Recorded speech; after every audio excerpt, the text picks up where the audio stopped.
In Torrance' temperate climate, flora and fauna thrive. So much so that from the early 1900s to 1960s, much of the city was tilled as farmland, including the grounds where City Hall stands today. Fast forward to 2012, the Ishibashi farm next to Torrance Airport is one of the remaining farms, nestled between urban growth. But a piece of this legacy can still be found locked in this vault at City Hall, the minutes of the City Council's historical designation of an official city flower and tree, February 18, 1964. The Torrance Beautiful Commission actually went out and actively recruited people to submit their entries for doing this.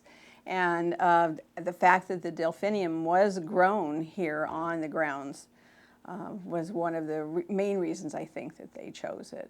While no longer grown in Torrance, the hybrid delphinium is known for its vibrant blue color. It's a favorite among florists such as Claudia Leon. People like it because it's one of the few flowers that are really, really blue. You don't find too many blue flowers. According to historical records, the delphinium grew so abundantly here, it attracted buyers from the New York flower market. Hardy enough to withstand long days and weeks of transportation, it shipped better than flowers grown elsewhere.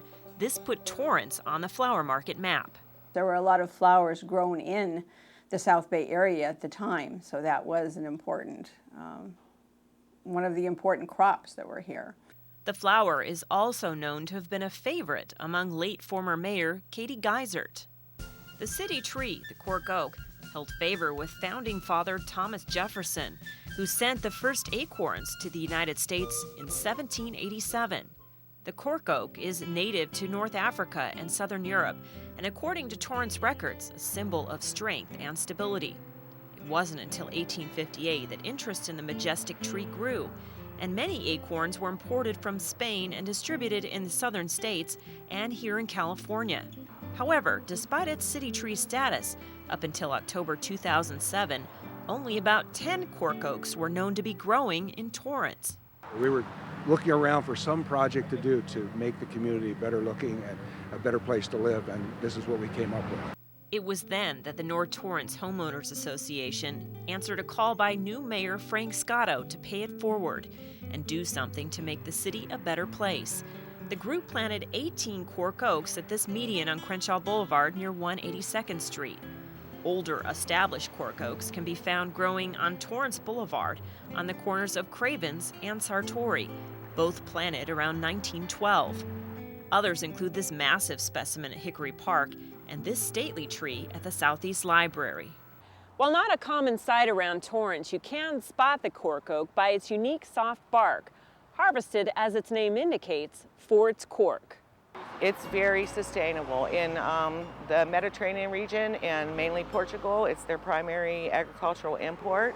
And what they do, they use no machinery at all. They skin the bark of the trees and they skin it off with a certain piece of equipment, a handheld tool, and they actually take it off in sheets.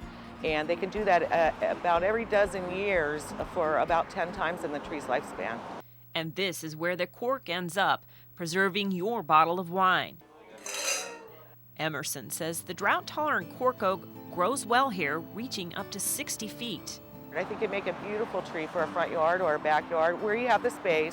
While neither the city flower or the city tree are native to the area, they're a welcome reminder of Torrance agricultural roots and diversity. It's much like who we are in California. We're all transplants to the area, and we make it our home. So we've invited the flowers and the tree to come and be a part of our history. Colleen Farrell with Torrance Centennial History Minutes.